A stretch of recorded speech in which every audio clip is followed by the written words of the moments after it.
Estos pues son los mandamientos, estatutos y decretos que Jehová vuestro Dios mandó que enseñases para que los pongáis por obras en la tierra a la cual pasáis vosotros para tomarla, para que temas a Jehová tu Dios, guardando todos sus estatutos y sus mandamientos que yo te mando, tú, tu hijo, el hijo de tu hijo, todos los días de tu vida, para que tus días sean prolongados. Oye pues, oh Israel, y cuida de ponerlo por obra, para que te vaya bien en la tierra que fluye leche y miel, y os multipliquéis, como te ha dicho Jehová, el Dios de tus padres. Oye Israel, Jehová nuestro Dios, Jehová uno es, y amarás a Jehová tu Dios de todo tu corazón y de toda tu alma y con todas tus fuerzas. Y estas palabras que yo te mando hoy estarán sobre tu corazón, y las repetirás a tus hijos, y hablarás de ellas estando en tu casa y andando por el camino y al acostarte y cuando te levantes, y las atarás como una señal en tu mano, y estarán como frontales entre tus ojos, y las escribirás en los postes de tu casa y en tus puertas. Decimos amén. Padre que estás en el cielo, te pido, Señor, que seas tú obrando en cada uno de nosotros, que la palabra, Señor, que hemos leído hoy en este día bendiga la familia, Señor. Bendiga aquella familia funcional y la familia disfuncional. Bendiga aquel, Señor, que ya te conoce como Salvador y Señor en su vida. Y también bendiga aquellos, Señor, que no te conocen como Señor y Salvador personal en su vida. Tu palabra es vida, Señor. Y en esta hora queremos que tú nos enseñes en esta preciosa noche, Señor. Y a los que están allá a través de las redes, con humildad nos presentamos ante ti, dándote la gloria, la honra y la alabanza, para que nadie más sea exaltado, sino solo tu nombre, Jehová, que es 3 veces santo, Señor. Tú eres el que salva, tú eres el que sana, tú eres el que liberta al cautivo, tú eres el que restaura, aleluya, al caído levanta. Renueva, Señor, nuestras fuerzas y las pone fuerzas como la del búfalo. Tú eres, Señor amado, quien adiestra nuestras manos para la batalla. Tú eres Jehová Dios Todopoderoso, en quien nosotros hemos puesto nuestra mirada. Te pedimos que hagas un milagro a través de la palabra en esta noche. Que la palabra pueda llegar, Señor. Que la palabra, Señor, corra y sea glorificada en esta hora. En el nombre poderoso de Jesús. Yo quiero, hermano, que usted se siente y se puede alabar a Dios. Alábelo porque Él está vivo. Alabado sea su nombre. Yo quiero en esta hora hablar sobre el deber de todo cristiano, hermano. El deber de todo cristiano. Yo sé que usted ha leído en repetidas veces Romanos capítulo 12, que presentemos vuestros cuerpos. ¿En qué dice, hermano? El sacrificio vivo y santo. No sé si mi esposa va a cuidar los niños, los llevan a estar atrás, no sé. Que presentéis vuestros cuerpos en sacrificio vivo y santo, agradable a Dios, que es, ¿qué dice? Vuestro culto racional. Hay muchos cristianos descuadrados, hermano. Cuando yo uso la palabra cuadrados, es que, bueno, usted ve este altar, una parte del altar, la parte exterior de la primera parte es cuadrada. Usted sí lo ve, ¿verdad? Ese altar es cuadrado, desde ahí para acá es cuadrado, bueno, como usted lo quiera ver, ¿verdad? Pero el lugar, este púlpito está en un lugar céntrico, ¿verdad? Muchos cristianos vivimos vidas descuadradas porque no sabemos cuáles son nuestros deberes. Vidas que no están de acorde al orden establecido por Dios, el cual quiere que vivamos unas vidas de acorde a principio que el Señor nos ha dado, establecidos en la palabra del Señor. Aquí el Señor está dándole, esta es la segunda ley que Dios le da a Moisés, es decir, una repetición precisamente de los libros que son Éxodo, ¿verdad? Levíticos, Números, Deuteronomio. Moisés está haciendo un discurso de despedida y él está haciendo un resumen de todas las cosas, y él recuerda el mandamiento que Dios le dio allá en Sinaí al pueblo, que eran mandamientos para que guardaran, ¿verdad? Para que ellos se recordaran que cuando ellos entraran a la tierra prometida, ellos no iban a vivir la vida que los cananeos vivían, no iban a copiar los estilos de vida de los pueblos cananeos, porque eran pueblos idólatras, paganos, sodómicos, hermanos, y eran pueblos muy, pero muy abominables a los ojos de Dios. Eran pueblos pecadores con prácticas, hermanos, como pedofilia, homosexualismo. Eran pueblos con prácticas de sacrificios humanos, sacrificaban los niños a Moloch, hermano. Y Dios aquí está sentando un precedente que es un fundamento para esta nación que ya lleva 40 años en el desierto. Pero en 40 años todavía Dios quiere repetirles algo básico. Y es que yo siempre a veces, hermano, digo que el hombre que ha aceptado a Cristo como Señor y Salvador personal, y la mujer, y no se sabe el Padre Nuestro, y no sabe lo que significa el Padre Nuestro, debe de comenzar por ahí. Amén. ¿Por qué debe de comenzar por ahí en el Padre Nuestro? Hay muchos, los discípulos estaban preocupados y querían saber mucho de teología y todas esas cosas. Y le dicen a Jesús: Maestro, los discípulos de Juan oran, enséñanos tú a orar.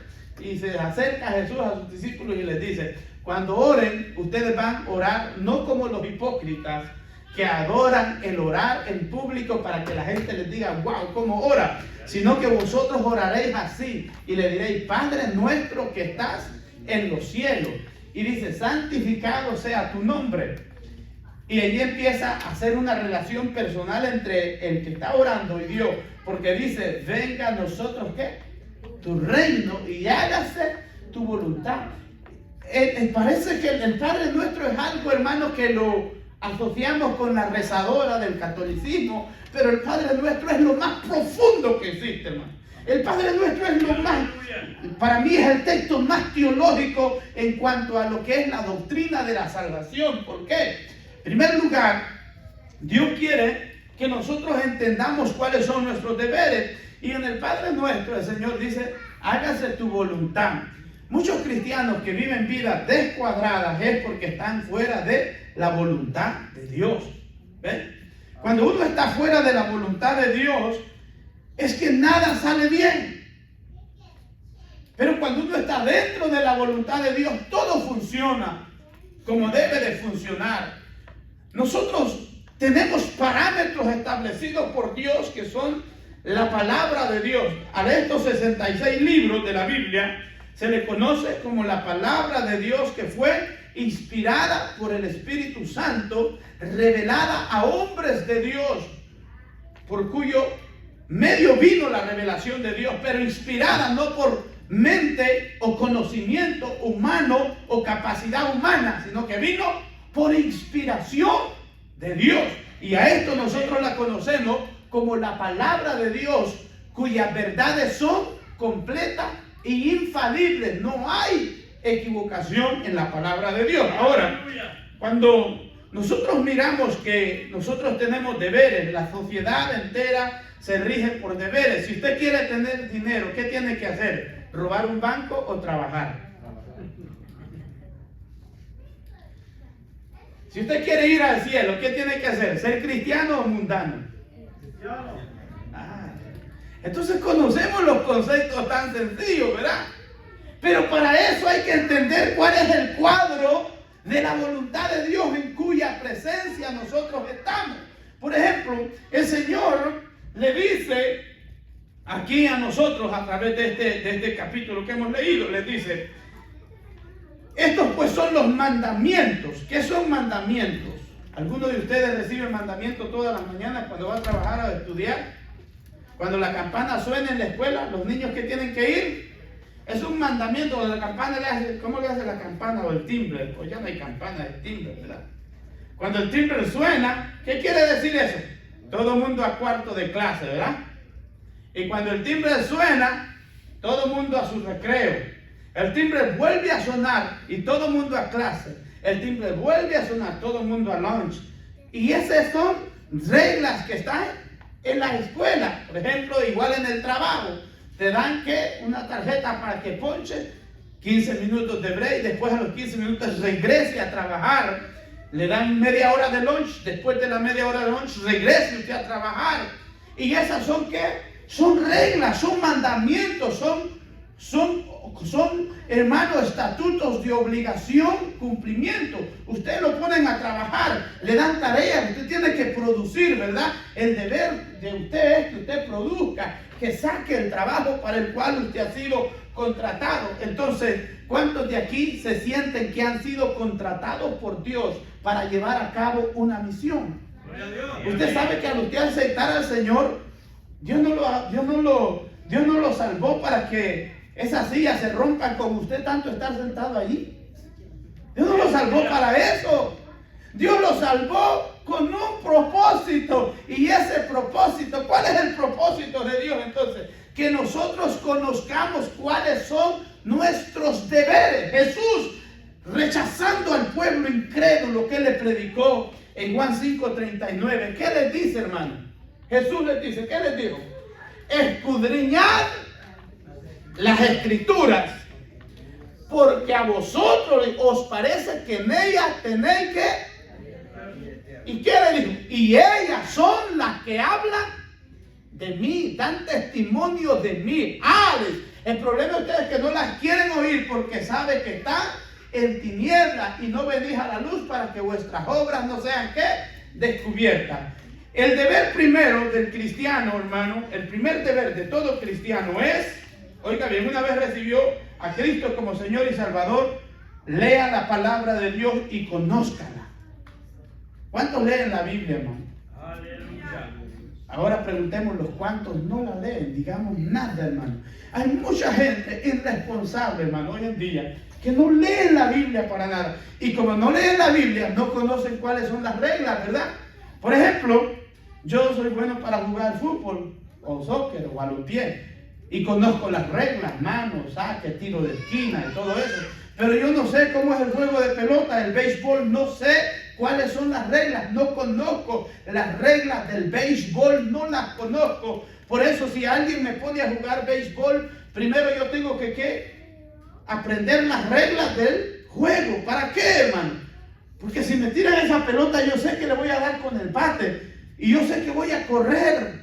Y yo veo que uno corre así, otro corre así. Y le llaman una carrera. De allí hay un out y no sé qué más. Ahí hay un punch, un montón de cosas. Pero no sé cómo se hace un out. Ni sé cómo se corre. O sea, o me ponen a jugar baloncesto, basquetbol. Tampoco conozco las reglas, hermano. Posiblemente yo me pueda alistar a un equipo. Pero si no conozco las reglas, ¿qué va a pasar? Voy a estar dañando a mi equipo. ¿Por qué? Va a perder y aparte de perder voy a andar cometiendo faltas y faltas y faltas a las reglas del juego. ¿Cuántos cristianos dañan el equipo de la iglesia? Ustedes saben que nosotros somos una familia. Por ejemplo, digamos, hermano Valerio, ¿verdad? Si usted tiene, digamos, 12 hijos, pero uno de los 12 hijos es borracho, ¿verdad? Que ese único hijo que es borracho le da pesar a toda la familia, es un problema para toda la familia, aunque sea solo uno. Y le da problema a toda la familia. Un cristiano que no conozca cuáles son sus deberes, ¿qué hace? Le da problema a toda la iglesia.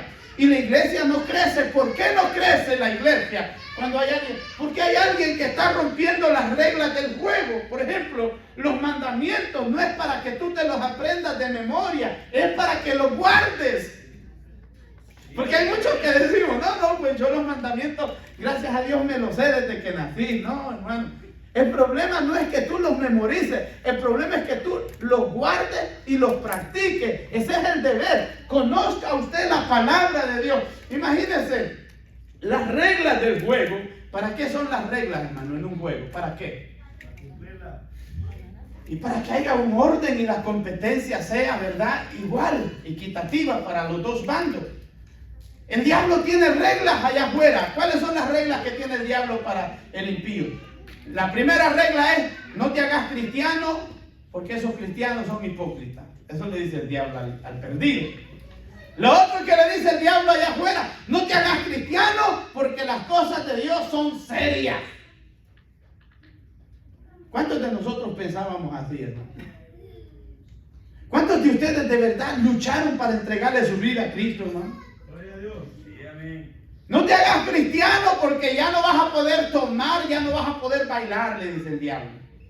No te hagas cristiano porque ya no vas a poder fumar, ya no vas a poder mentir, ya no vas a poder robar.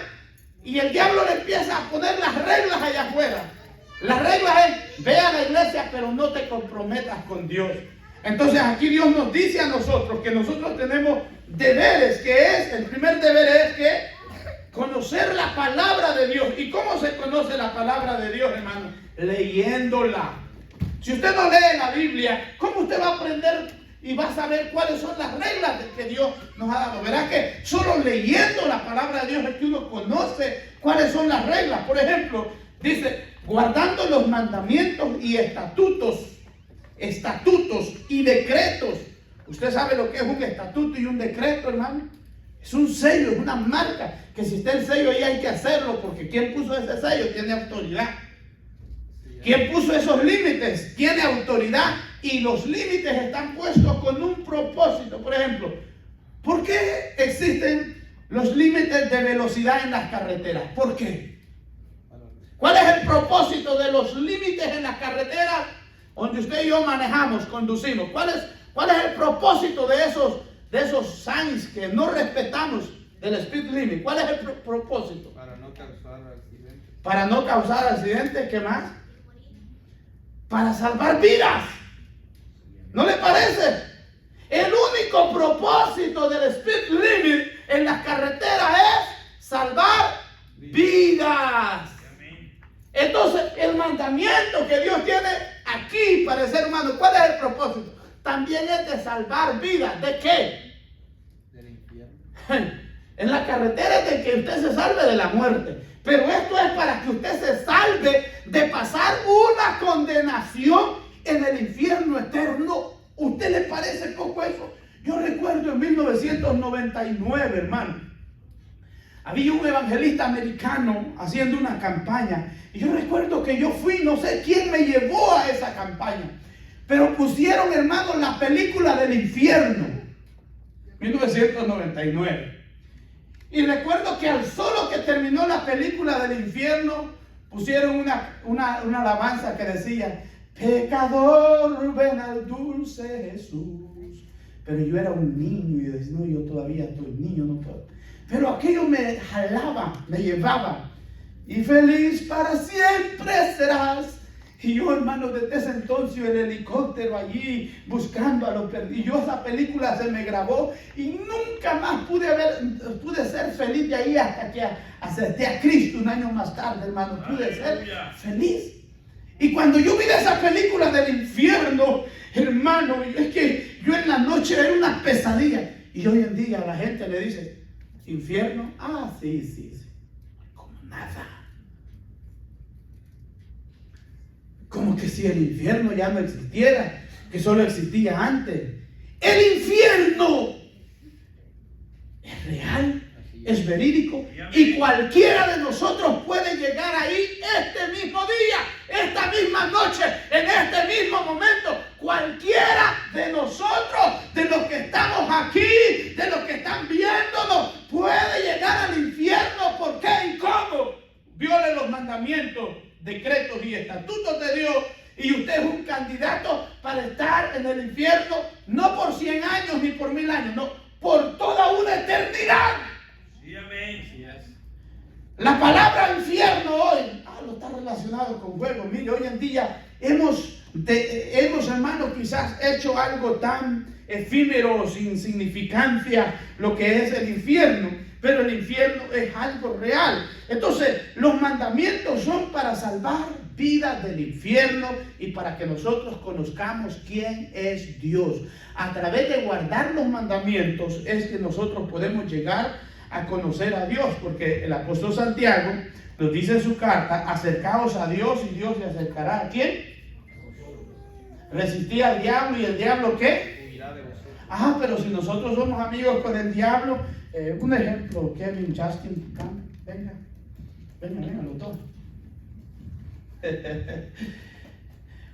Digamos, ¿verdad que usted no puede caminar de la mano de Dios y de la mano de Satanás? o camina con uno, elija con quién caminar. Si va a caminar con Dios, camine de la mano de Dios. Si va a caminar sin Dios, camine de la mano de Dios. Yo tengo que soltar a uno.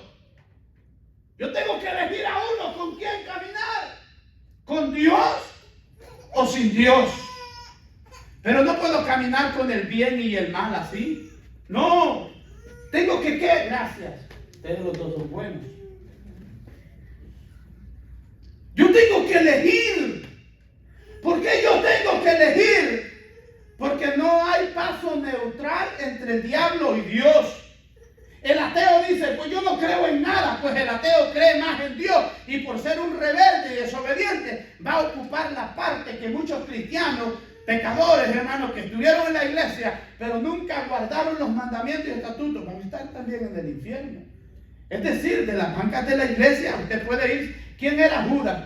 ¿A dónde estaba Judas? ¿Con quién comía Judas? ¿No era con el Señor Jesucristo? ¿No era un apóstol del Señor Jesucristo? ¿A dónde está el hermano Judas hoy? En el infierno. ¿Por qué está en el infierno? Porque traicionó a su maestro. ¿Y cómo lo traicionó? Por dinero. ¿Y cómo lo entregó? Con un beso. La mejor sonrisa puede ser mentira, equívoca. Entonces, hermano, yo te pregunto a ti hoy esto. Mira esto. ¿Cuál es el deber del cristiano? Conocer la palabra de Dios para conocer a Dios a través de guardar los mandamientos. Jesús le dijo, escudriñad las escrituras porque ellas son las que dan testimonio de mí. Es bien fácil, hermano, en la vida uno romper las reglas, ¿no es cierto, hermano? ¿Cuántos de nosotros cuando estábamos niños rompíamos las reglas de casa? Amén. ¿Cuánto usted guarda esa memoria cuando empezó a romper las reglas de papá y mamá? Sí, amén. Uno se acuerda, ¿verdad? Y eso es como, Dios mío, dice uno, si supiera mi mamá y mi papá, y uno anda aquello, ay, Dios santo, precioso Dios, y uno guarda aquello. ¿Y sabe por qué pasa eso, hermano? Porque muchas veces nuestros padres nos enseñan la palabra del Señor y nosotros la rompemos. Recuerdo, yo tenía 9 años, pasó una señora vendiendo pepinos, cucumber por la casa, evangelizando a mi papá. La señora le dijo, miren, así como este niño, que ya tiene 9 años, ¿verdad? Ya lo va a tener. Así como este niño, si no se arrepiente, ya se va para el infierno, le dijo. Hermano, se me paró el pelo. Y yo, infierno, infierno. Y la película, infierno, infierno. Dios mío, ¿cómo le hago? Tengo que buscar a Dios para no ir al infierno. Tengo que buscar a Dios. Y me metió aquello que tenía que buscar a Dios para no ir al infierno. Hay mucha gente que cree, hermano, que al infierno lo puede evitar viniendo unas cuantas veces a la iglesia. No, no, no, no. El infierno solo lo puede evitar cuando usted se suelta de la mano del mundo y acoge la mano de Dios. Únicamente. No hay otra. Jesús dijo que había, ¿qué? 2 caminos. ¿Cuál era uno? ¿Y el otro cuál era? ¿Por cuál van más gentes? ¿Y por qué por el angosto no, hermano? Porque tiene estatutos y decretos. Y esos estatutos y decretos, ¿para qué son? De obligatorio cumplimiento. ¿Verdad que hay un montón de reglas en el gobierno civil? ¿Verdad que hay un gobierno civil? Y que esas reglas en el gobierno civil, ¿a cuánto se nos vence la licencia de conducir? ¿Qué hace uno cuando se le vence? Hay que renovarla. Se le vencen los stickers del carro. Usted no puede decir, en el nombre de Jesús, sticker, renuévate, ¿verdad que no? Usted no puede decir, licencia, en el nombre de Jesús, licencia, renuévate. No, tú vives dentro de las reglas. Y usted no puede decir, peco hoy, me reconcilio mañana. Dios es amor. Sí, amén. Abogado tenemos para con el Padre, a Jesucristo el justo. Y la sangre de Jesús nos perdona de todo pecado. Y en la noche bien sinvergüenza somos, hermanos. Nos arrodillamos, Padre, perdóname este pecado de vuelta. Y ese pecado los hemos arrepentido de 100,000 veces. Y Dios dice, ya me tienen harto. Hastiado estoy. ¿Quiero qué? Misericordia. Ahora, el segundo deber, hermano, de la palabra que los cristianos tenemos que hacer es guardar los mandamientos. ¿Cuántos tienen cosas de gran valor guardadas en su casa? Por ejemplo, hay un lugar especial para guardar todo lo de valor, ¿verdad? Las cosas especiales, ¿a dónde están? Por ejemplo, algo que a mí me gusta ver es el foto cuando yo con mi esposa me casé, y por eso lo tengo ahí en la sala, y donde está la familia lo tengo en la otra sala, porque quiero ver las cosas de valor. Los valores están ahí, yo las quiero ver ahí las tengo. ¿Por qué? Las guardo en un lugar a donde nadie las puede estropear. Los mandamientos, ¿a dónde los tiene que guardar? Hay mucha gente que los guarda en la cabeza. Yo conozco gente, hermano, que no son de...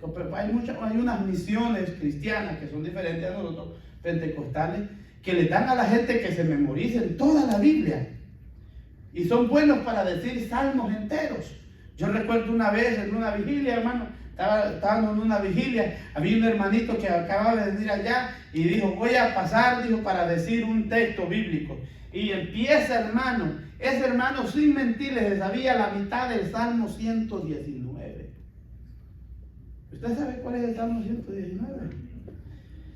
Ya llevaba 20 minutos dándole al Salmo 119 de memoria, hermano.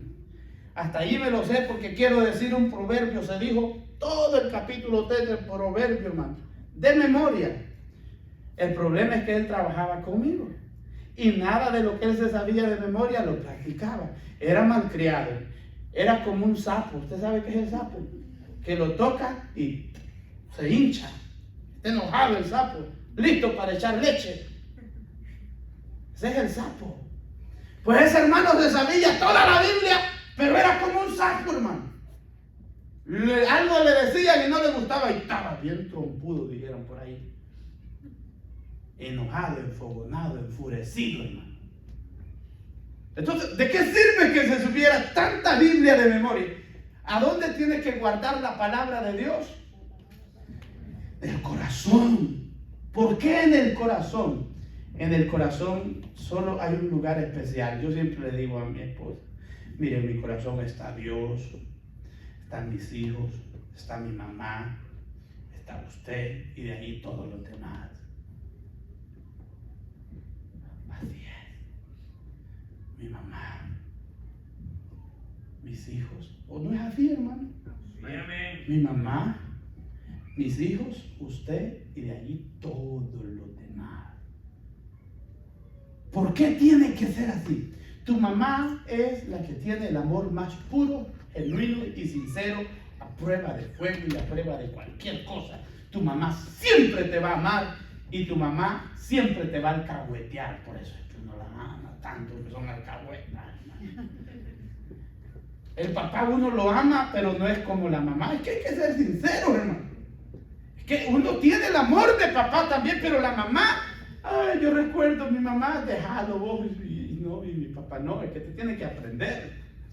El papá como que es esa figura importante en casa. Entonces, ahora Dios tiene que tener un espacio en tu corazón, no en tu mente, porque las cosas del corazón son importantes. El proverbista dice, porque del corazón mana ¿qué? La vida, sobre toda cosa guardada. ¿Qué tienes que guardar? ¿Por qué? ¿Cuántos les han herido el corazón alguna vez? ¿Ah? ¿Verdad que las heridas del corazón duelen? Como alguien que te mintió. ¿Verdad que duele? Alguien que tú confiabas mucho y de la noche a la mañana te hirieron. O alguien que tú amabas mucho y de la noche a la mañana te hirieron. ¿Verdad que esas heridas duelen? Oh. Aleluya. El corazón es algo que es delicado, pero cuando alguien se le mete al corazón a uno es bien difícil sacarlo, hermano. Por eso es que el proverbista dice, sobre toda cosa guardada, guarda tu corazón, porque de él mana la vida. Yo esta lección la aprendí a los 19 años, llegando a los 20, hermano. ¿Por qué? Tú le das el corazón a la persona equivocada, ¿sabes qué hace? Como una naranja te lo exprimen Y cuando ya no tienen jugo que sacarle, pero si tú se lo das a Dios, si el corazón viene quebrado, Dios te lo arregla, te lo reconstruye y lo guarda. Eso es. Sí, aleluya. Por ejemplo, el corazón es frágil. El corazón es una parte que tú tienes que aprender a guardar eso. ¿Por qué, hermano? Porque el proverbista dice, de él mana la vida. Mira la importancia de lo que es para nosotros los cristianos conocer la palabra de Dios, hermano. Conocer la palabra de Dios te salvará de cuántas cosas. Proverbios capítulo 3. ¿Qué dice, hermano? El proverbista. Mira lo que dice. El deber de todo cristiano es guardar los mandamientos, estatutos y decretos. Es leer para conocer la palabra. Los mandamientos son con el único propósito de salvar tu vida del infierno eterno. Es el deber. Sí, amén. Proverbios capítulo 3, verso 1 al 8. Mira lo que dice. Por eso es que usted tiene que aprender a leer la palabra del Señor. Yo le voy a dar un consejo. Si usted es alguien que no le gusta leer, escúchela. Yo mi Biblia la ando. Yo escucho más la Biblia que leerla. A veces yo del trabajo la escucho un libro un día, escucho otro libro otro día, escucho otro libro otro día, la ando escuchando. Ya cuando yo vengo a meditar en ella, yo he escuchado y la grabo, tengo una habilidad para grabarla, hermano. Entonces, miren lo que hace la palabra del Señor. Ahí dice, la pondrás, dice, en los frontales de tu casa, en las puertas de tu casa, y la tendrás como frontal entre tus ojos. La Biblia tiene que tener un lugar especial. Si usted lleva su Biblia a la casa, yo tengo una Biblia, encima de la Biblia no hay otra cosa, allí está sola, la Biblia es especial. Pero yo veo a mucha gente, hermano, me he dado cuenta que la Biblia la tiran, un día la tiran en el sofá, otro día debajo del sofá, otro día la tiran en la cama, otro día la tiran en el closet, otro día la dejan en el baño. Y ya cuando van para la iglesia, ¿dónde dejé la Biblia? Pero las llaves del carro sí las ponen en un colgadorcito ahí, ¿verdad? Esa sí, y la Biblia no, esa a donde caiga. No, hermano, la palabra de Dios tiene que tener un lugar especial en tu casa, en tu vida, en tu diario vivir. Hijo mío, dice el proverbista, no te olvides de mí y tu corazón guarde mis. ¿Por qué tiene que guardar los mandamientos? ¿Cuántos quieren llegar a la edad de la hermana Esmeralda y de la hermana Felicity? Amén. Aleluya. Ay, madre, me falta un montón. Pero yo voy a llegar, hermano, si Cristo no viene. Yo la espero. Ah, no. Allá arriba, aquí en el cielo. ¿Para qué, hermano? Y tu corazón guarde mis mandamientos, porque largura de día y años de vida y paz. ¿Qué dice? Paz que aumentará. Pero ¿cuántos confunden las cosas, no? ¿Cuántos creen? Mire, hermano, yo no sé si todos tenemos fantasía cuando estamos niños a ser ricos. ¿Será solo yo que tuve esa fantasía loca? ¿Qué usted cree, Yosmari? Todos tenemos esa fantasía de ser ricos, de ser doña o vasallos, en la palabra correcta, vasallos y vasallas. Eso, ¿verdad? ¿Será que todos? Pero uno sueña. Yo recuerdo mi hacía cuando iba allá con un tercio de maíz, hermano de la milpa. Un día voy a andar en un carro, decía, yo voy a llevar lleno de maíz, decía, pero yo venía caminando con el tercio de maíz en el lomo. Cuando iba con el saco de café, hermano, un día yo voy a ser el dueño de toda esta finca y voy a llegar a ver a todos los empleados ahí. Yo voy a ser el dueño, me voy para Estados Unidos y voy a hacer una casa, le voy a hacer piscina, voy a tener sirvientas. Ay, Dios mío, yo creo que todos nos evolucionamos con un día hacer eso. Y hay muchos que se preocupan por eso y llegan a tener las cosas, pero no tienen paz. ¿Por qué no tienen paz? Porque no está allí la paz. La felicidad no está en lo que tú tienes. La felicidad está en guardar la palabra de Dios. Dice, Sí, aleluya. largura de día. Cuando Jacob se presenta ante el faraón, cuando él ya estaba anciano, ¿cuál es el número de tus años? Le pregunta el faraón. ¿Qué le dijo Jacob, hermano? Ay, mi Señor, han sido muchos, largos años pero pocos días buenos. ¿Por qué pocos días buenos? Porque acuérdense, la vida de Jacob empezó ¿con qué? Empezó siendo el niño mimado de mamá. Y de ahí empezó a ser partícipe de una mentira. Le roba la primogenitura ¿a quién? A Esaú. Después llega ya donde Labán, hermano. Labán le cobra. Y usted ve a Jacob, cría a su preciada Raquel. ¿Y qué hizo? 7 años. Aquí se va la vieja primero. Viene, le da, ay. Pero dice que aquellos 7 años le parecieron como días porque amaba a Raquel, quería estar con Raquel. Y trabajó 14 años. Después, hermano, él le cambian el sueldo un montón. O sea, Jacob vivió una vida marcada. El suegro le cambiaba el sueldo cuando él quería. Hoy van a ser solo las pintadas tuyas. Es como decir cuando le crezca la cola al sapo. Y él empezó a hacer trampas, las rayitas, todo era que Dios estaba con él. Pero él quería ayudarle a Dios cuando las hembras estaban embarazadas. Les ponía varas y salían pintaditas. Era Dios que estaba con él, no eran las varas del agua, era Dios que lo estaba bendiciendo, pero él quería ayudarle a Dios.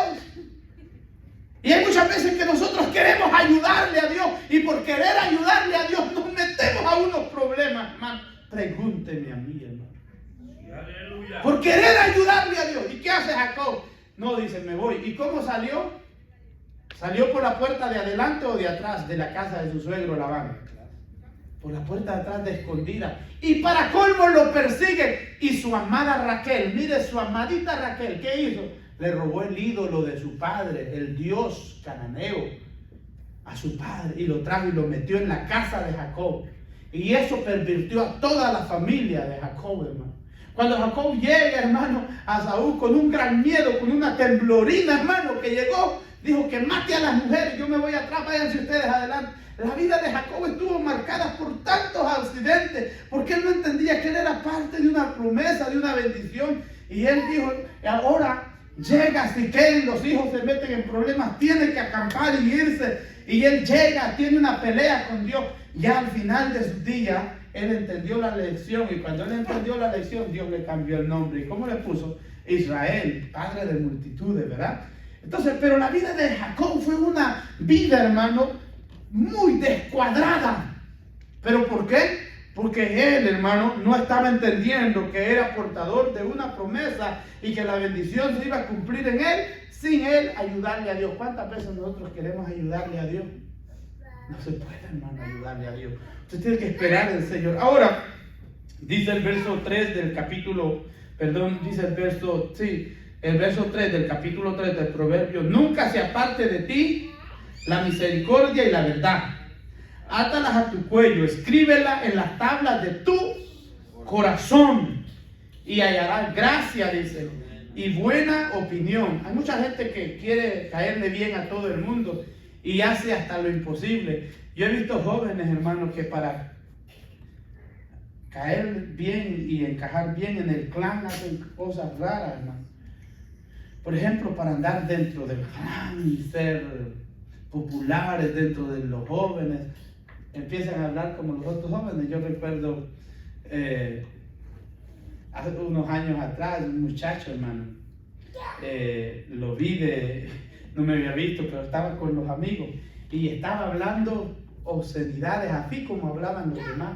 Y yo digo, wow, qué increíble es que para sentirse que pertenece al grupo, hablan, si es posible, cambian hasta el hablado, hermano. ¿Sabe por qué? Una de las cosas que a uno le da valor es que usted es el mismo en la casa, el mismo en el trabajo, el mismo afuera. Hay un muchacho que a mí me dice a veces del trabajo: oiga, usted no parece pastor, ¿por qué? No, porque yo le puedo tener una gran confianza. Mire, ayer me le echó cebolla a la comida, no me gusta la cebolla y rápido. Y allá donde yo soy, en Guatemala, no, hombre, el pastor viera que era otra cosa. Es que tú tienes que ser igual. Si tú quieres una buena opinión de la gente, conocen al predicador chiflado del púlpito y al loco de allá o sea, tú tienes que ser una sola pieza, una sola pieza. ¿Tú sabes cuál es la diferencia del arte medieval y del arte moderno? Que el arte medieval, por ejemplo, esos monolitos que existen, ¿verdad? Hoy en Europa, esas estatuas de plástico que se ven ahí, primero le ponen la cabeza y los brazos son desarmables. No son de una sola pieza, es decir, le pusieron las manos, la cabeza, de ahí el antecuerpo, ahí las piernas, ahí los pies. No, pero el arte de la Edad Media, ¿qué era eso? Era una pieza sólida. Por ejemplo, esas que están allá en las pirámides de Egipto, usted ve, es una pieza sólida. Fueron creadas de una sola pieza. Nosotros los cristianos tenemos que ser una pieza sólida. ¿Y eso habla de qué? De carácter, de estabilidad y de firmeza. Amén. Si te caes, te quiebras todas, pero en estas que son pegadas, no, hombre, te caes, pues te ponen otra. Hay muchos cristianos que tienen un pedazo del mundo y otro pedazo de la iglesia. No son una sola pieza.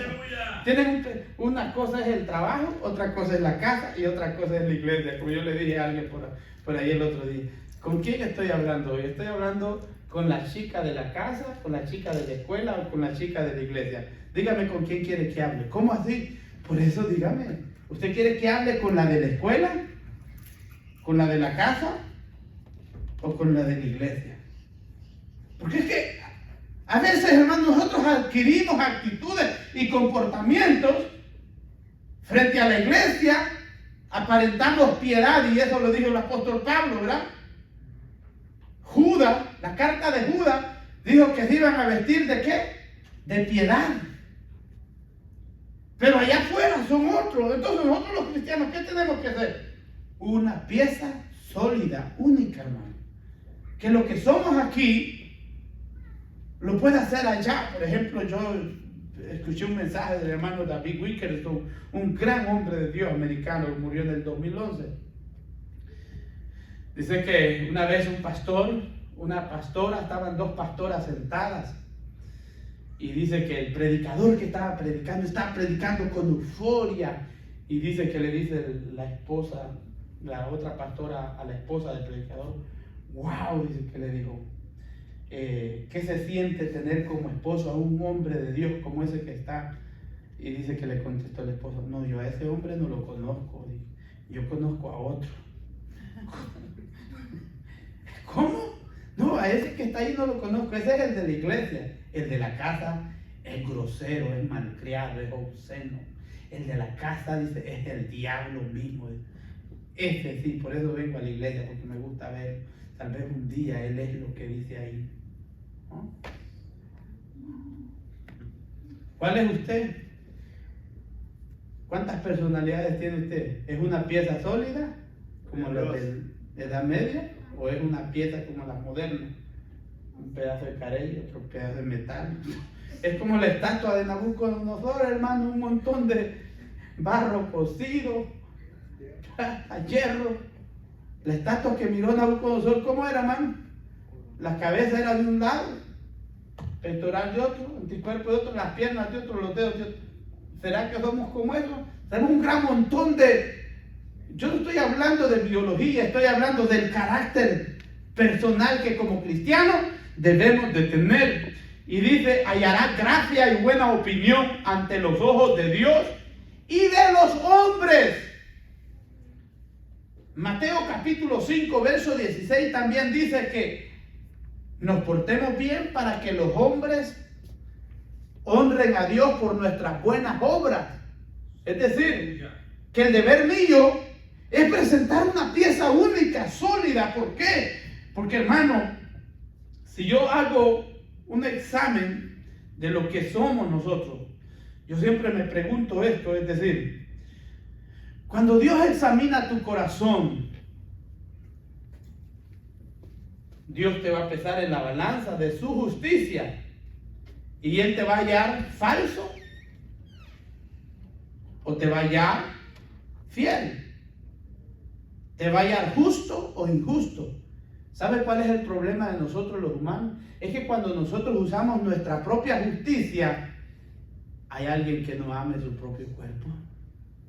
Cuando nosotros usamos nuestra propia justicia, nosotros todos lo justificamos. Llegaste tarde al trabajo, ¿por qué? Ay, es que me enfermé. No fuiste al trabajo, ¿por qué no fuiste? Ay, es que me pasó esto. Ay, es que esto. ¿Cuántas excusas hay, hermano? El problema es que en la balanza de Dios, yo tuve un compañero de trabajo que mató a la mamá, al papá, le estoy diciendo porque se quedaba por borracho, no iba a trabajar. Y le llamaba el jefe, ¿qué pasó? ¿Por qué no viniste a trabajar ayer? Ay, jefe, se murió mi mamá. Mentiroso, ¿no? Quería descansar. ¿Por qué no viniste ayer? Y lo volví a hacer al mes. ¿Por qué no viniste ayer? Se murió mi papá. Y de allí se murió mi abuela. De allí el abuelo. De allí la tía. De allí el tío. De allí el hermano y el primo. No, hombre, se acabó con toda la familia en un año. Los mató a todos. Y hay cristianos que son así. ¿Por qué no lees la Biblia? Llevo cansado del trabajo, pastor. Gloria a Dios. Pero a la selfie, Y aleluya. ahí no se les echa de ver el canacho. Mentiroso. Gloria a Dios. Allá se van a subir, hermano. Pero para leer la Biblia, ay, cansado, pastor, no queda tiempo. ¿Y por qué no ora? Ay, pues no queda tiempo. Ay, pero invítelos a janguear, como dicen por allá, andar ahí de vacil. Ah, son buenos. Buenísimo. Pero ¿por qué nos pasa esto? Porque no somos sinceros con nosotros mismos. No sé, y dice, reconócelo en todos tus caminos, el versículo 6. Reconócelo en todos tus caminos y Él enderezará ¿qué? Tus veredas. ¿Sabes por qué? Porque hay caminos que desde nuestra propia óptica son correctos. Yo veo, hermano, a veces el Chavo del 8 porque hay mucha filosofía ahí, que me gusta un poco. Por ejemplo, yo nunca me he equivocado, dice don Ramón, de verdad, no, solo una vez que pensé que estaba equivocado. Hay muchos cristianos que nunca se equivocan, que siempre tienen ellos la razón, que la razón es esta, hermano, cuando nosotros miramos nuestra propia justicia, esa justicia, Isaías 64 dice que es como un trapo de inmundicia. Es decir, que nosotros no podemos justificarnos a nosotros mismos. ¿Quién es el que me justifica? Es Dios. Pero para que Dios nos justifique y para que nosotros tengamos buena opinión delante de Dios y tengamos largura de años y de vida, hermanos, ¿qué tenemos que hacer? Reconocer a Dios a través de su palabra. Dice, reconócelo en todos tus caminos y Él enderezará tus veredas. Y te dice a ti y a mí, hermano, no seas sabio en tu propia opinión. Teme a Dios y apártate del mal. ¿Qué es lo que tiene que hacer usted? ¿A quién le tiene que tener miedo? Pero usted sabe que yo creo que a todos nos pasa. Levantemos la mano, hermano, todos. ¿Cuántos de nosotros nos pasa que a veces le tenemos más miedo al pastor que a Dios? A mí me pasó. Y lo digo con vergüenza. Ay, que el pastor no me vaya. Hermano, mire, recuerdo una vez, hermano, me tiré un barranco para que el pastor no me viera. Y yo digo, si me hubiera matado. Pero el pastor tiene que... No, hermano, el pastor le va a dar cuenta a Dios al igual que usted. ¿A quién usted tiene que aprender? El principio de la madurez cristiana, espiritual, ¿sabe cuál es? Cuando usted tiene temor a Dios. Porque si yo tengo temor a Dios y yo sé que Dios es omnisciente, omnipresente, que está en todos lados, ¿verdad que eso me va a funcionar? Porque, por ejemplo, ¿a cuántos padres les ha pasado? Ay, mi hijo es un ángel. Ay, vieran, hermana, mi hijo, ay, es que ese muchacho es bien tranquilito, bien humilde, ay, bien calladito, y ya tiene 20, fíjense, y me ha salido, ay, qué dulzura. Yo recuerdo, hermano, una vez le quebré las tejas de la casa a una vecina. Y llega la señora. Eran comadres. ¿Comadre qué? Mire que vengo que ese muchacho suyo tiró una pedrada desde el bordito y me quebró la teja de la casa. Y yo, chiquito, yo andaba le llamaba tira, hermano. La bolsa del pantalón, era un trapo ahí, una garrucha de trapo. Cualquier piedra montaba ahí, la onda de David, ¡pum! Tiraba lejos, hermano. y apostándole a un palo se me fue, pero yo no. ¿Cómo va a alcanzar este cipote desde ahí usted? Sí, pero uno de los suyos fue. Y mi mamá era el más grande, al más grande le cayó el dedo. Y era el más pequeño. ¿A cuántos padres les pasa eso? Ay, que mire que aquí. No, Dios dice, teme a Dios. El temor a Dios te guardará. Y el verso 7 dice, el verso 8 dice, porque será medicina. Oiga, no seas sabio en tu propia opinión, teme a Jehová y apártate del mal, porque será medicina a tu cuerpo y refrigerio para tus huesos. Y ahí dice, honra a Jehová con todos tus bienes y con las primicias de tus frutos, y será lleno tu granero con abundancia, y tus lagares rebosarán de mosto. No menosprecie, hijo, el castigo de Jehová, ni te fatigues de su corrección. ¿A cuántos cristianos les gusta la bendición, pero no les gusta la corrección? ¿Cuántos saben que Dios lo corrige a uno? Gloria a Dios. Dios lo corrige a uno. ¿Y cómo lo corrige Dios a uno? Bueno, Dios lo corrige cuando te confronta. Dios te confronta. ¿Y cuándo es que a uno Dios lo confronta? A través del Espíritu que te redarguye. Por ejemplo, yo no sé, hermano. Yo no puedo predicar si yo tengo algo contra mi esposa, contra un hermano. No puedo predicar, no puede. ¿Por qué no se puede? Porque hay un espíritu que redarguye. Y es como cuando usted ha dicho una mentira, pero esa mentira es piadosa, pero por piadosa que sea, siempre la recuerdas y te redarguye, ¿verdad? Por muy piadosa que haya sido la mentira, pero te redarguye. Era mentira. Ahora, para resumir, como tercer lugar, hermano, nosotros debemos conocer nuestros fundamentos. Los cristianos tienen que conocer sus fundamentos. Hay muchos líderes, incluyéndonos, pastores, que se preocupan por llenar las iglesias. Yo también quiero que la iglesia se llene, pero yo quiero que la iglesia se llene con personas que tienen fundamento. Gloria a Dios. ¿Por qué? Porque el fundamento, hermano, te da a ti seguridad, estabilidad. Jesús puso la casa del necio y la casa del sabio, ¿verdad? ¿Qué pasa en la casa del necio? ¿Por qué se cayó? ¿Le costó construirla? ¿Por qué se cayó la casa? Porque la hizo sobre la arena. Hay muchas iglesias que tienen una doctrina que está fundamentada sobre la arena. La gente no tiene que consagrarse a Dios. La gente no tiene que santificarse. La gente ya no tiene que orar, ya no tiene que ayunar, ya no tiene que vigilar, ya no tiene que ser santo para Dios, porque la gracia de Dios es suficiente. Miren nada más. Porque Dios es misericordioso, Dios es amor. Sí, claro, Dios es amor, pero también es fuego consumidor. Sí, amén, aleluya. ¿Y qué es lo que hace el hombre sabio? El hombre sabio analiza el futuro. Y él dice, bueno, ahorita estamos en verano, la casa no se me va a caer. Pero él dice, voy a hacer una casa resistente al invierno. Usted tiene que establecer una fe en la palabra de Dios que soporte la tentación, que soporte la prueba.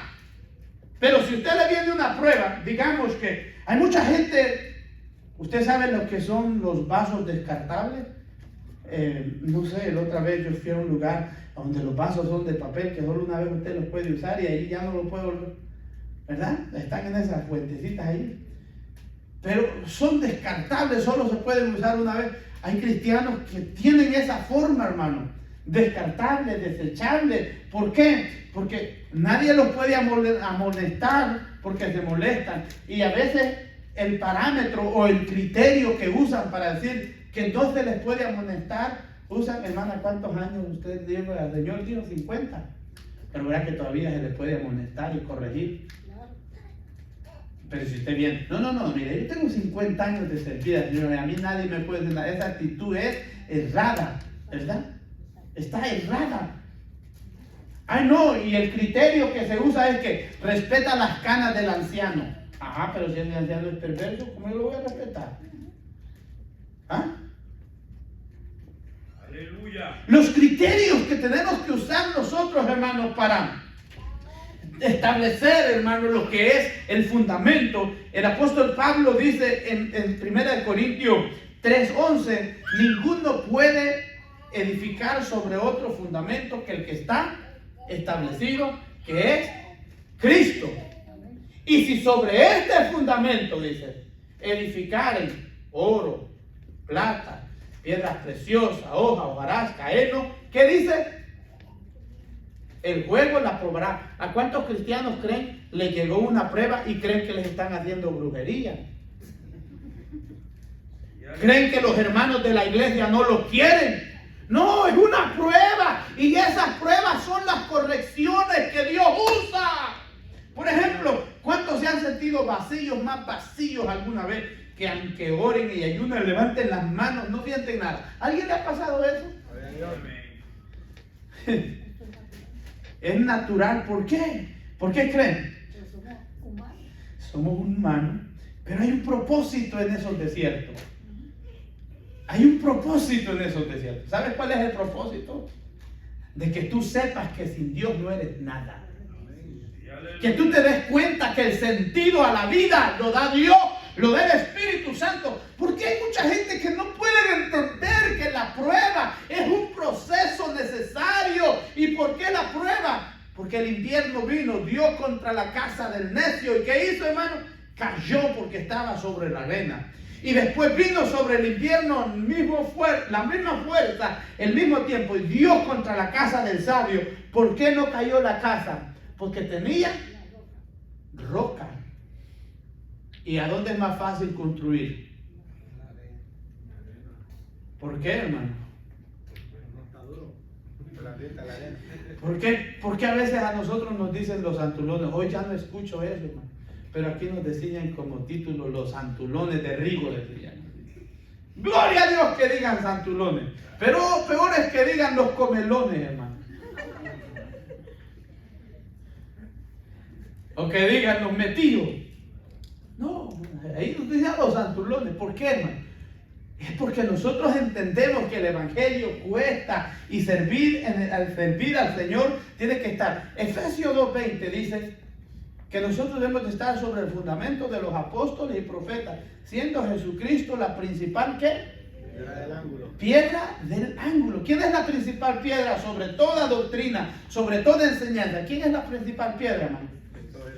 Jesucristo. ¿A quién usted tiene que darle cuenta, hermano? A Cristo Jesús. Resumo, hermano. La palabra del Señor nos manda que seamos hacedores de la palabra en Santiago 1:22. Hacedores de la palabra. ¿Qué la palabra nos manda, hermano? ¿Qué la palabra nos manda? Primero nos manda a amarnos los unos. ¿A quién? A los otros. Y ese amor tiene que ser un amor que un amor de Dios, el amor fraternal, el amor. Tiene que estar ese amor fraterno en nosotros. Y si yo amo a alguien, ¿qué quiero yo hacer, hermano? Ayudarlo, protegerlo. Pero si yo no amo a alguien, ¿qué es lo que quiero hacer? Destruirlo. ¿Se imagina, hermano? Que si yo amo a una persona, ¿cómo yo le voy a querer hacer daño a una persona? Si yo amo a mi prójimo, ¿cómo le voy a querer hacer daño a mi prójimo? Porque le amo. Pero ¿por qué es que nosotros no entendemos? El apóstol Santiago dice, no seas oidor olvidadizo, sino sé que hacedor de la palabra. Hacedor de la palabra. Nosotros somos embajadores de Cristo, hermano. ¿Ustedes han visto un embajador mal vestido, hermano? No. Un embajador para representar a una nación, ¿cómo anda? En este tiempo posmoderno, pues andan raros, pero las naciones conservadoras, cuadradas, no, pues en este tiempo, hermano, los principios morales, éticos no existen. Solo existen en la iglesia y apenas, a duras penas. Porque principios éticos, hermano, y morales son principios que emanan de la palabra de Dios. Una persona que no tenga principios éticos y morales, ¿cuáles son los principios morales? No le puedo enseñar músculos, porque las chicas se van a enamorar de usted, muchacho. La carne, no puede enseñar pechuga. Yo deseo, hermano, yo sé que la hermana Yevele, Dios la va a usar algún día. Y va a hablar de las cosas que le atraen a las muchachas. Porque a veces nosotros hablamos de las cosas que le atraen, ¿no? Y esto es igual, hermano. Así como la carne se le despierta a un hombre al ver descotes y pechugas y piernas, Yo creo que así nosotros los hombres tenemos ese atractivo físico para las mujeres. ¿Ve? Y nosotros tenemos que ¿qué? Tener principios éticos. Y esos principios éticos tienen que estar dentro de las normas, de los parámetros establecidos por Dios. El apóstol Pablo dice que nosotros como embajadores de Cristo debemos de ¿qué, hermano? Presentar bien el mensaje. En 2 Timoteo 1:6 dice que nosotros debemos de ¿qué? Avivar el fuego de Dios entre nosotros, hermano. Es decir, el fuego, ¿por qué? El fuego te purifica. El Espíritu Santo es el fuego de Dios que purifica a la iglesia de toda inmundicia. Y cuando el Espíritu Santo viene a una iglesia por purificarla, viene cuando la iglesia lo invoca conforme a la palabra. Es decir, Dios no puede hacer algo, imagínate, ¿por qué el pueblo de Israel en el capítulo 19 le pidieron a Moisés que hablara a él y no Dios? No, Moisés, habla tú, porque si habla Dios nos morimos. A veces le pedimos a Dios que haga grandes cosas. El problema es que si Dios hace grandes cosas y hay un montón de carnales, hermano, ¿qué pasó los hijos de Aarón? ¿Por qué murieron, hermano? Porque violaron un mandamiento de número 18. Quemaron fuego extraño en el altar de Dios. ¿Y qué pasó? Murieron. Hay cosas, hermanos, que nosotros tenemos que aprender. Y esto es el mandamiento del cristiano. Lee la palabra, guarda los mandamientos, practica la palabra, sea hacedor de la palabra, hermano. Guarda la palabra en tu corazón. Edifícate sobre el fundamento que es Cristo Jesús. Teme a Dios para que los días sean alargados en tu vida y haya paz y haya buena opinión delante de Dios. Teme a Dios. Si usted quiere ser feliz, ¿a quién tiene que tener de su lado? A Dios. Si usted quiere ser una persona amargada, sin sentido e infeliz, usted vive apartado de Dios y usted no le va a hallar sentido a nada en la vida. Todos los días van a ser oscuros para usted. ¿Por qué? Porque vive separado de Dios. La palabra de Dios dice, separado de Dios nada poder hacer. Gloria a Dios. Un ejercicio, hermano. Deberes en el diario vivir. Ama a tu familia, edifica tu familia. ¿Quién es tu familia? Por ejemplo, ¿quién es tu familia? ¿Quién es tu familia? ¿Quién es su familia? Los que viven en casa con quienes yo vivo, aunque no tengan mi sangre, pero esa es mi familia, es la que me ve, es la con la que yo convivo. Esa es mi familia que vive conmigo. Edifíquela. ¿Y cómo? Con la palabra de Dios. Número 2, hermano. Ejecute la responsabilidad que Dios le ha dado. ¿Y cuál es la responsabilidad que Dios le ha dado, hermano? Que lleve la palabra de Dios a sus hijos y después los hijos suyos. Asegúrese que la pasen a la otra generación. ¿Por qué ahora tenemos carencia de pastores responsables? Porque en algún principio, en el principio de la inmersión de la tecnología de los 80, los padres perdieron la autoridad sobre los hijos. Y por eso, hermano, hoy hay un gran montón de gente irresponsable que no respetan a las personas mayores, mucho menos a las menores. No respetan, hermano, la familia. Hoy hay gente que al papá lo ven como un don cualquiera. No. Nosotros en la iglesia mantenemos ¿qué? Los principios, las normas, la ética. ¿Y eso por qué? Porque a través de eso la gente va a recibir a Cristo por nuestro testimonio. Por ejemplo, en Hechos capítulo 2, verso 47, dice que la gente tenía gran favor, los apóstoles gozaban de gran aprobación de la gente. Dice que gozaban del favor del pueblo. Y a través de los apóstoles se hacían ¿qué? Milagros, maravillas y sanidades. ¿Usted quiere que nosotros miremos milagros, maravillas y señales? Gloria a Dios. Fundamentémonos en la palabra. ¿Qué Dios puede hacer si nosotros... Imagínense que un día, tú dices la palabra, si 2 o 3 se pusieran de acuerdo, pero el problema es que para ponerse de acuerdo hay que tener fundamento. Si 2 o 3 se pusieran de acuerdo, ¿qué dice? Cualquier cosa que pidieran. Imagínense si todos nos pudiéramos de acuerdo y dijéramos, empezáramos a recitar esto. Señor, Hebreos capítulo 13, verso 8 dice que tú no cambias, que eres el mismo ayer, hoy y por siempre. Señor, sana los ojos de este ciego que es igual al Bartimeo. ¿Qué va a hacer Dios, hermano? Pero el problema, ¿sabe cuál es hoy? Que los que no tienen fundamento, lo primero que están es preparando el celular para ver el milagro a través del celular y no entenderlo. Santo, aleluya. ¿Qué es lo que hacemos nosotros hoy? Una vez Dios estaba sanando a una hermana aquí, ¿verdad? ¿De acuerdo? Bueno, la estaba sanando de parálisis. Ella ya se estaba levantando, hermano, y empezó a dar pasitos. ¿Y sabe qué fue? Hermano, yo nunca había visto tantos teléfonos. Sí, hermano, porque no eran de mi iglesia, pero yo quería decirle: bola de sinvergüenza, bola de irresponsable, bola de aragán, bola de vago, bola de diablo. Yo quería decirle de todo, hermano. Porque la hermana ahí bajo el poder de Dios ya levantándose y todos, hermanos, buscando el celular. Y hermano, pero qué cosa. La hermana se sintió abrumada, se volvió a sentar en la silla. Cuando usted vea algo que Dios está haciendo, porque yo digo hoy, apaguen los celulares, la cámara ahí, porque lo que Dios hace aquí es donde, si alguien quiere ver la gloria de Dios, lo que pasa aquí hasta el final del culto, venga al culto. Gloria a Dios, santo. Aleluya. Aquí le cortamos la predicación al solo que ministramos y la vemos. Es que usted no sabe nada, por vago no sabe nada. Vamos a ponernos de pie. Edifica la familia este día. Háblale a alguien de Jesucristo y ve cuál es tu relación con Dios. Vamos a orar.